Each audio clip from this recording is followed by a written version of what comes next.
दोस्तों आज के समय झूठ बोलना फैशन सा हो गया है। कोई भी मेकअप पोत कर कैमरे के सामने आकर झूठ की उल्टियां करने लगता है। ऐसा ही कुछ इन दो एंकरों ने किया है। एक तो है मॉलिटिक्स नाम के यूट्यूब चैनल की एंकर, जिन्होंने रिसेंटली एक वीडियो अपलोड करी थी जिसमें इन्होंने संत रामपाल जी के बारे में अपनी घटिया मानसिकता को दर्शाते हुए झूठ पर झूठ बोला है। ऐसा ही ये दूसरा चैनल है न्यूज 18 यूपी उत्तराखंड, जिसकी एंकर ने संत रामपाल जी को अन्य बाबाओं की श्रेणी में रखते हुए झूठी खबर परोसी है। तो आइए आज की इस वीडियो में इन दोनों ओछी मानसिकता वाली एंकरों के द्वारा जो झूठ फैलाया गया है उसके बारे में जानते हैं। पहले तो बात करते हैं इस मॉलिटिक्स यूट्यूब चैनल की पत्रकार निवेदिता सांडिल्य की, जिसने झूठ फैलाते हुए संत रामपाल जी महाराज के बारे में बोला है कि संत रामपाल जी के आश्रम में गर्भपात सेंटर चल रहा था, हथियार और आपत्तिजनक दवाइयां जब्त हुई हैं। और भी इसने कई सारी बातें बोली हैं जिसके एक भी सबूत इसने नहीं दिखाए हैं। बस बेवकूफों की तरह दूसरों की नकल करते हुए झूठ पर झूठ परोसा है। ऐसा तो मैं भी कह दूं कि निवेदिता ने अपने घर पर गर्भपात सेंटर खोल रखा था, आतंकवादियों को हथियार की तस्करी करती थी और इसके घर में कई सारी आपत्तिजनक दवाइयां पाई थी। नहीं, आपने भी तो संत रामपाल जी महाराज के बारे में ऐसा ही कुछ बोला है ना। तो मैडम ऐसी बेवकूफों वाली और दोगली हरकतों से फेमस नहीं हो पाओगे। ऐसा करके आप अपने चैनल की रेपुटेशन और खराब कर रहे हो, क्योंकि इस मॉलिटिक्स यूट्यूब चैनल के डिस्क्रिप्शन में जाएं तो इसमें साफ साफ लिखा है कि सभी खबरें इन डेप्थ एनालाइज यानी गहन विश्लेषण करके बताई जाती हैं। और संत रामपाल जी महाराज के बारे में आपने मन घड़ंत और झूठी खबरें दिखा दी। यदि आपने सही में इन डेप्थ एनालाइज किया होता तो आपको पता चलता कि संत रामपाल जी महाराज सरकारी काम में बाधा डालने यानी 426 और लोगों को जबरन बंधक बनाने यानी 427 के केसों में साल 2017 में बाइज्जत बरी हो चुके हैं। यानी उन्होंने किसी को बंधक नहीं बनाया था और न ही उन्होंने किसी भी सरकारी काम में बाधा डाली है। और जिन आपत्तिजनक दवाइयों के बारे में आपने संत रामपाल जी महाराज पर इल्जाम लगाया है, उस पर संत रामपाल जी महाराज 2021 में ही बाइज्जत बरी हो चुके हैं। यानी यह आरोप भी साल 2021 में बेबुनियाद साबित हो चुका है। अब बताओ आंटी जी, क्या आपने संत रामपाल जी महाराज के बारे में इन डेप्थ एनालाइज किया? नहीं किया। तो इसका मतलब साफ साफ है कि आप झूठी खबर फैलाकर मॉलिटिक्स यूट्यूब चैनल को बदनाम कर अपने मालिक की ही बेइज्जती करवा रहे हो। अब बात करते हैं इसने जो ट्वीट किया था उस पर। यहाँ भी इसने अपनी बेवकूफी का परिचय देते हुए कहा है कि ट्विटर पर इसे गालियां दी जा रही है। कोई भी ऐसा ट्वीट दिखा दो जिसमें संत रामपाल जी के शिष्य ने आपको गाली दी हो, क्योंकि संत रामपाल जी के शिष्य आपके द्वारा जो वीडियो में गलत बातें बताई गई थी, जो झूठी बातें बताई गई थी, उसी का खंडन किया गया है कुछ इस प्रकार की पोस्ट के माध्यम से।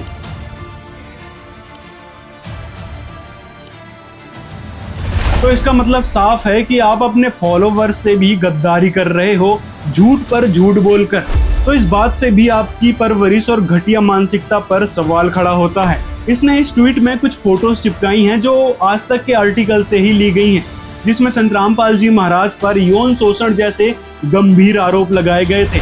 तो इस बेवकूफ आंटी से मैं कहना चाहूंगा कि कहीं भी कोई भी पोस्ट दिख जाती है तो उसको ही शेयर करना शुरू कर दोगे क्या? अपना दिमाग भी थोड़ा लगा लिया करो कि ये बात जो लिखी गई है वो सही है या नहीं है। क्या आप और ये चाटुकार मीडिया कानून से बड़े हो गए? रियलिटी तो यह है कि संत रामपाल जी महाराज पर कोई भी यौन शोषण का आरोप लगा ही नहीं है, ना ही कोई केस बना है बलात्कार का या फिर यौन शोषण का। जब न्यायालय में ही संत रामपाल जी महाराज के ऊपर यौन शोषण या दुष्कर्म का कोई आरोप नहीं है, तो फिर इन झूठी मीडिया की बातों पर आप कैसे आ सकते हो? माना कि आपकी मानसिकता का स्तर बहुत ही गिर चुका है, लेकिन थोड़ा उठा लिया करो और अपनी तरफ से एनालाइज कर लिया करो कि आखिर जो हम बोल रहे हैं, जो ट्वीट्स हम कर रहे हैं, जो लोगों को हम दिखाना चाह रहे हैं, वो वास्तव में सही है या नहीं। और जो आप इन पैराग्राफ्स को दिखाकर कहना चाह रहे हो कि संत रामपाल जी महाराज पर दुष्कर्म का आरोप है, किसी महिला के साथ इनके कमांडोज ने दुष्कर्म किया था, तो ऐसा तो मैं भी बोल दूं कि दिल्ली की एक महिला ने बताया है कि इस निवेदिता नाम की आंटी के घर गलत कामों का गोरख धंधा चलता था, जिससे इसने 50,000 करोड़ कमाए थे। तो क्या ये बात सच हो जाएगी? नहीं ना। तो क्यों आप संत रामपाल जी महाराज की छवि को खराब कर रहे हो बिना किसी जांच पड़ताल के, बिना किसी इन डेप्थ एनालाइज के? इन्हीं झूठी बातों को फैलाने पर आप पर डेफिमेशन का केस संत रामपाल जी के शिष्य कर सकते हैं और फिर आपको इन्हीं बातों को कोर्ट में साबित करना पड़ेगा जो आप नहीं कर पाओगे। तो इन सब चक्करों में पड़ने से अच्छा है कि आपने जो वीडियो में बकवादें करी है उसको डिलीट करें और साथ में जो ट्वीट में आपने उल्टा पुल्टा लिखा है उस ट्वीट को भी डिलीट करें और सार्वजनिक रूप से संत रामपाल जी से माफी मांगे। अगला झूठ जिस न्यूज एंकर ने बोला है वह न्यूज 18 यूपी उत्तराखंड की आस्था कौशिक हैं, जो न्यूज 18 के शो महाबहस में अपनी मूर्खता का प्रदर्शन करते हुए संत रामपाल जी महाराज के बारे में ये कुछ झूठी बातें लिखी हैं, जिसमें कहा है कि संत रामपाल जी दूध से नहाते थे और उसी दूध से बनी खीर से चमत्कार करते थे। तो मैं इस दलाल आस्था कौशिक एंकर से कहना चाहूंगा कि क्या सच में आपने इस बात पर थोड़ा विचार किया या जांच पड़ताल करी? क्या संत रामपाल जी महाराज के ऊपर लगा यह इल्जाम सही है? नहीं की होगी। यदि की है तो दिखाओ कोई सबूत कि संत रामपाल जी महाराज दूध से नहाते थे या उसी दूध की बनी खीर भक्तों को खिलाते थे जिससे चमत्कार होते थे। क्या न्यूज 18 के गोबर खाने वाले रिसर्चर्स ने इस खीर को खाया है जो इतने कॉन्फिडेंस से यहाँ पर लिख रहे हैं? यदि आपके पास इन बातों का कोई आधार नहीं है तो फिर ऐसा तो हम भी कह दें कि हमारे गुप्त सूत्रों से पता चला है कि आस्था कौशिक नाम की एंकर गौमूत्र से नहाती हैं और उसी गौमूत्र का सेवन न्यूज एंकरिंग करने से पहले करती हैं। इसके कारण ही इनको न्यूज 18 पर बकवास करने जैसा चमत्कारिक लाभ हुआ है। नहीं, आपने भी तो संत रामपाल जी महाराज के बारे में अपने एडिटर से ऐसा ही लिखवाया था ना, जिसके लिए इनके पास एक भी प्रमाण या एक भी सबूत नहीं है, बस मनगढ़ंत थ्योरी है और उसी को ये आगे से आगे सुनाते जाते हैं। तो दोस्तों, वास्तविकता तो ये है कि ये सब मीडिया के द्वारा दिखाया गया एक प्रोपोगेंडा था जो अपनी मूर्खता का परिचय देते हुए आस्था कौशिक और न्यूज 18 दिखा रहा था। अगला झूठ इसी न्यूज 18 के महाबहस प्रोग्राम की आस्था एंकर के नशेड़ी रिसर्चर्स ने लिखा था कि रामपाल जी 445 साल बाद पैदा हुए संत होने का दावा करते हैं। ना जाने ये लोग किस प्रकार का नशा करके मीडिया हाउस में बैठते हैं। यदि आपके पास इन चीजों का कोई सबूत है तो दिखाओ ना। क्यों संत रामपाल जी की छवि को धूमिल करने में लगे हुए हो? क्यों जनता को बेवकूफ बनाने लग रहे हो? 2014 में बरवाड़ा कांड हुआ था सर, उसमें न्यूज सुन रही थी, उसमें बार बार संत रामपाल जी महाराज के बारे में बता रहा था। वो दूध में नहाते हैं, उसकी खीर बनाते हैं, अपने चेलों को खाते हैं। क्या से पूर्ण संत होता है?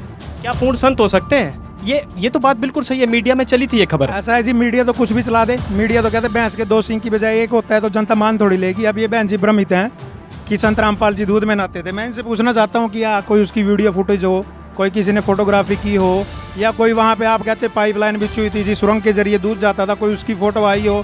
मनगढ़ंत वीडियो बना रखी है और संत रामपाल जी को बदनाम करने के लिए मीडिया ने ये प्रोपगेंडा अपनाया। मैं आपको एक इसमें थोड़ा सा दिखाता हूँ, कैमरामैन से कहूँगा एक बार दिखाएं। अब संत रामपाल जी पर आरोप लगा देते हैं कि वो दूध में नहाते थे। अब ये मैं एक फोटो दिखा रहा हूँ, ये लिखा हुआ है मंदिर से बाहर निकले कुबेर महाराज, ये देखो दूध से नहा रहे हैं। ना किसी हिंदू धर्म के श्रद्धालु की भाव नहीं आहत होती से, ना कोई मीडिया वाला वहाँ कहता है कि ये दूध से नहा रहे हैं। और संत रामपाल जी के नहाने का तो कोई प्रमाण भी नहीं आज तक। सिद्ध कर दो, मनगढ़ंत बातें करने से कुछ नहीं होता, कोई प्रमाण दो कि वो दूध से नहाते थे। अब ये कुबेर जी महाराज दूध से नहा रहे हैं, ये सारा दूध नाली में जा रहा है। बताओ किसी पे प्रमाण हो? एक नहीं, एक और दिखाता हूँ आपको मैं। अब ये देखो, ये बैठे हैं, एक ये तपस्वी बने हुए, ये दूध से नहा रहे हैं। एक और दिखाता हूँ, अभी रुक जाओ, कितने प्रमाण हैं। ये देखो, ये माताएं बहनें इसको दूध में नहला रही हैं। ये कौन है शख्स, इसको देखो ध्यान से। हजारों मिल जाएंगे हिंदू धर्म में या किसी में भी दूध से नहाने वाले। और संत रामपाल जी महाराज ना कभी दूध से नहाए, ना कभी नहलाते। खाने पीने वाली चीज़ों को व्यर्थ करने की संत रामपाल जी महाराज ने ना कोई आदेश दिया, ना वो ऐसा करते हैं। ये तो अंधविश्वास और पाखंडी लोग ऐसा करते हैं कि कहीं भी दूध चढ़ा दिया या कहीं भी दूध से नहला दिया।